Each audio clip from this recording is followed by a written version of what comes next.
So it's kind of like being aware of things that we're not paying attention to. And I was just fascinated by that.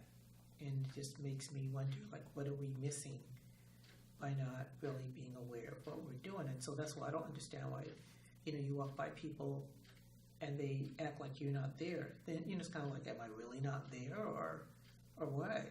Yeah. So, yeah, I mean, that kind of a club would be great because that just really, that was something that helped me kind of deal with some of the things that I experienced when I was growing up, at the time anyway, because I was around all these people that thought the same way, but up here, I don't know. Yeah. How, can you tell me more about that when you say you're around people who thought the same way? What, for you, what is that for you? How did they think?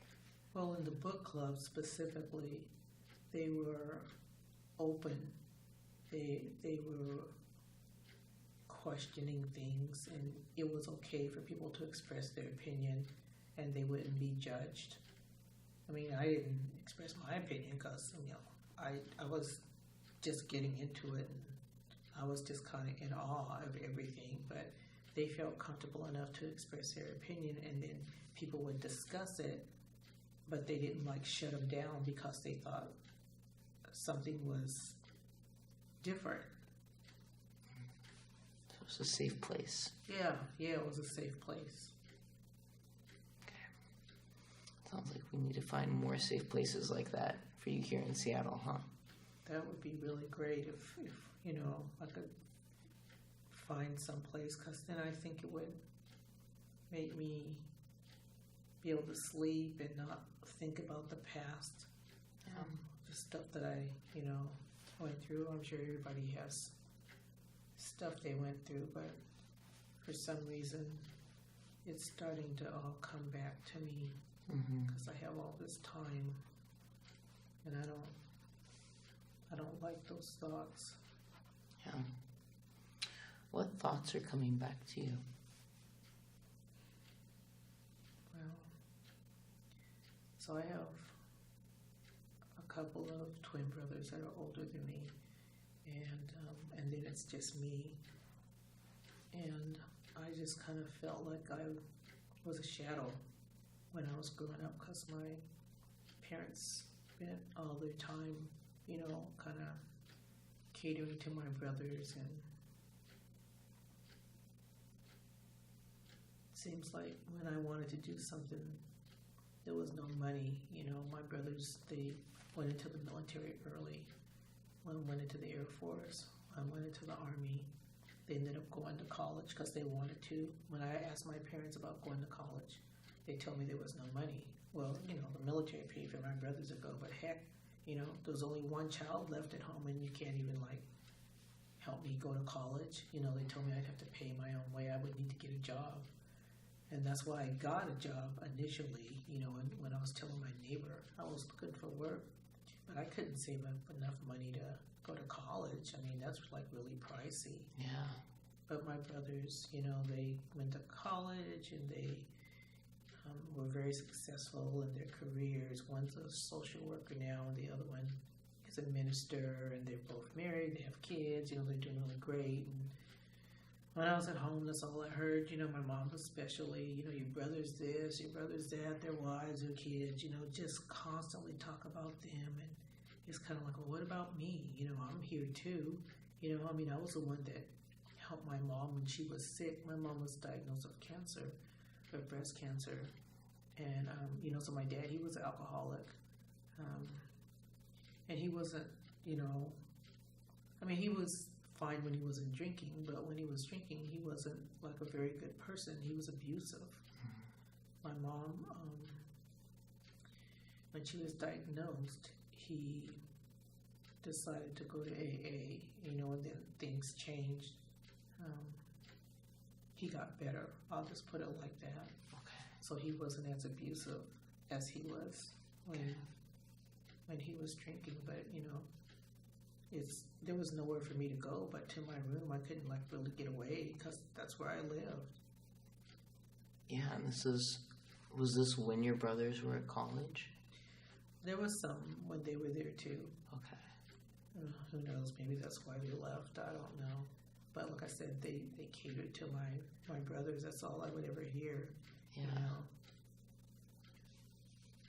Wow. And then it sounds like you were, having to do a lot of the work too, like living with, your parents who have like their own issues, and yet they're putting your brothers on a pedestal and not recognizing that you're here dealing with your mom who has cancer, Right. which is really scary.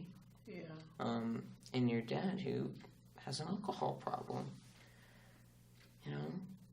Boy, how did you deal with that?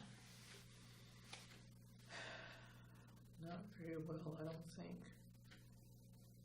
I just would stay in my room, unless I was needed to do something. I just tried to stay out of his way when he was drinking, because like I said, he'd be very abusive. Yeah. So I just did what I could do to not get hit and be yelled at, and tried to be as helpful as I could. So when my favorite uncle got sick, that was really a good reason for me to be gone a lot and kind of be like a supportive caretaker for him. So, I see. yeah, Sounds like you felt safe with your uncle. yeah. Can you tell me more about him? Yeah, he was really cool. He was fun. He actually didn't get married and have kids, so he would come over and visit and bring little gifts, not anything big, just little stuff for my brothers and I always felt special when he was around because, he treated me special. He used to call me Queen Bee, so that was really nice. And he'd take us to get ice cream and just spend time with us, just being there, talking, and he'd listen to me when I talked about things that I was wanting to do, and if I got upset, I'd talk to him. He knew how his brother was, my dad, but he didn't interfere. He never interfered. I don't know if it would have done any good anyway. Yeah. My parents were very religious, raised in church, but everything was different behind closed doors. I see. So it sounds like it was really hard at home, but your uncle was kind of a break from all that. Yeah. Until I was able to, get that job and make enough money to move out and get my own place. That was really cool. That's incredible. Yeah. It was, and so then when they offered early retirement at my job, and I had never used my vacation or sick time. I had tons. I had enough to buy the years that I needed in order to retire. And so I took early retirement. Wow. Yeah, it was great. They had this formula that they used. You had to have so many years, and then they gave you some years, and then you had to buy the remainder. And like I said, I had never used any sick leave or vacation time because, a pretty healthy person, and didn't use any vacation because, where was I going to go? By myself. And I just saved it all, and it really added up to quite a bit of money. And it was enough for me, like I said, to buy those years that I didn't have. And so then I was able to retire. That's incredible. Yeah, it worked out really nicely. That's great. Yeah, so that's why I ended up here, because I wanted to get away from home and do something different and not end up like my brothers or my friends that either got married when they got out of school, or a few went to college or they went into the military, but they still all ended up getting married and having kids, and then that's all they wrote. I mean, not that there's anything wrong with that, but that's not what I wanted. I wanted to find out what I wanted to do. I see. Wow. So it sounds like you had kind of a stressful upbringing, like a stressful family. But then you were able to survive that, and, it sounds like your uncle was something positive in your life. And helping him was something that, gave you some strength. And you were able to come out of that and get, a great job and retire early, which is, that's a huge success. And it sounds like you move it up here to kind of distance yourself from that. Because it sounds like there's a lot going on in Florida, for sure. Mm-hmm. But when you moved up here, things didn't turn out like how you thought they would. Yeah. No, it turned out the way I thought they would at all. Yeah. Okay. So, when we first started this session, you mentioned that you came up here because your friends had talked about it, and you'd seen it on the Travel Channel. And I know we established that you'd like to meet more people here. Do you have any other goals that you would like to do or like to focus on? Well, I mean, my first time leaving Florida was when I came up here, and I know there's a lot of places around. I know it's not far from Canada, and I wouldn't mind going to the mountains. So traveling would be kind of fun to do. Mm-hmm. around here, around the state. Maybe go to Canada. Like I said, when you're in Florida, it's really, really far away. But now it's not that far away, just a matter of hours, and I just kind of want to explore. Okay. Meeting new people, exploring. Yeah. Traveling. Mm-hmm. Are you in contact with your brothers at all? Not much. I still call my nieces and nephews periodically, and one of them would say, you want to talk to Dad? And, be like, well, and before I have a chance to say no, not really, they go get them, and they'll come to the phone, and they say, oh, hey, how are you? And then I'll start telling them how I'm doing, and next thing you know, the conversation is on them. Mm. It's, within a minute, it's all about what's going on with them and what their kids are doing and what their wife is doing and all this stuff, and it's kind of like, wow, I might as well be talking to my mom. I see. So I already know how they're doing. I don't need to hear that from them too. So not really. They talk to me, right? I don't really get a chance to talk. I see. I'm sensing that you need some more recognition for the things you've accomplished, because you've done a lot. I think I've done some things, you know. Yeah. So, yeah, being recognized by my parents and my brothers that I'm successful too. Just because I didn't go to college doesn't mean that I'm not successful. Yeah. Have you talked to them about how you feel? No. I wouldn't even know where to start. I don't even know if they would hear me. Yeah.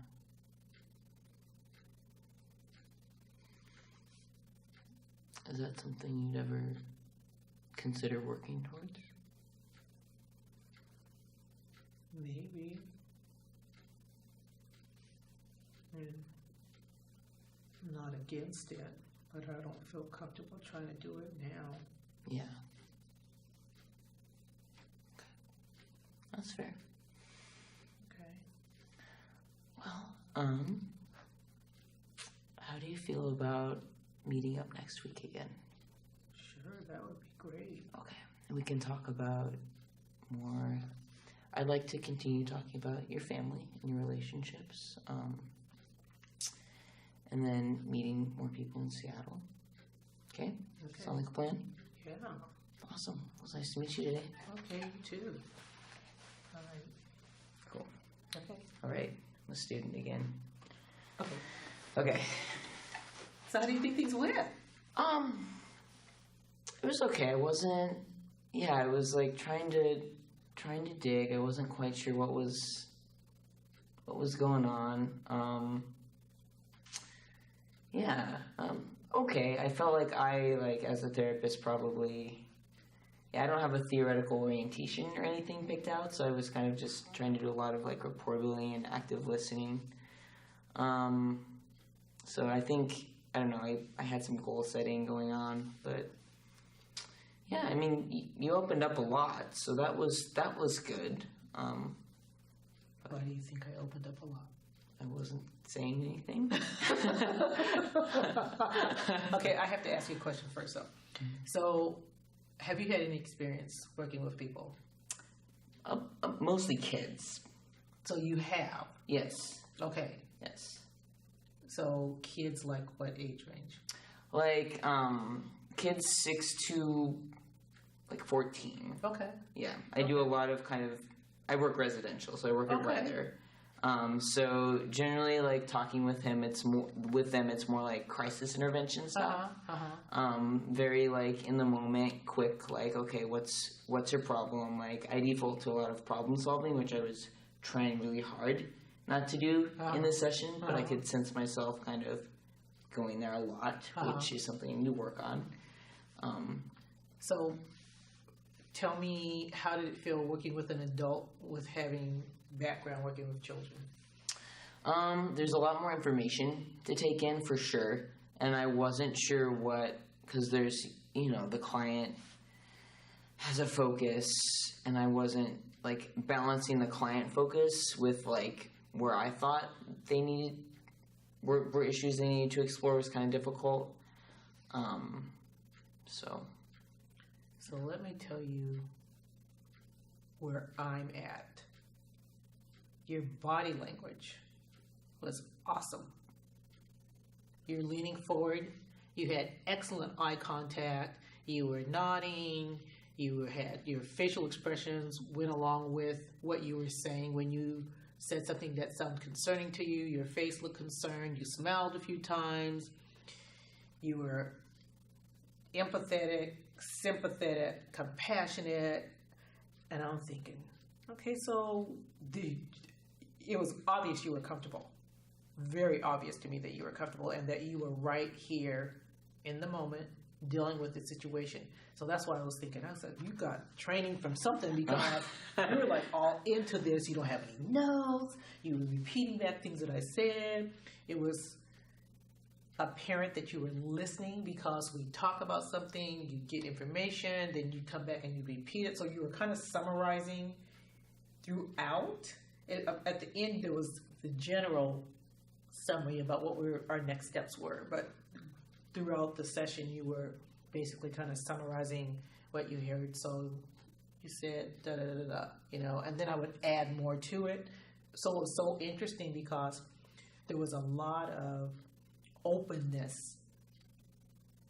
Like, you'd repeat something or you'd ask me a question and I would respond, and there'd be like a little bit of silence, and then I'd start talking again. And I was pretty into myself when you first came in. And then I started, like you said, I shared a lot of information. And I shared a lot of information because you were listening. And I could tell you were listening. And again, you were being very empathetic, very sympathetic, which, of course, then, even when you asked about the drinking. So, how much are you drinking? And it's the tone of voice. It's not, so how much are you drinking? It's this empathy and concern. And just like right now, your face. You're like, no, seriously. People see body language first, okay? You feel things, but you see with your eyes.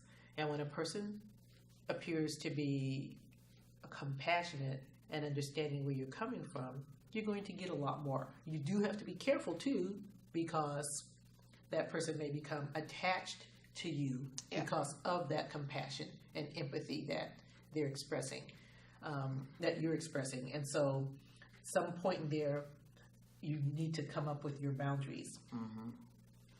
And let that, this is what I'm able to help you with. Because you said, now is that something you want me to do? And then I throw it all on you. Yeah. Right? Right. So like, yeah.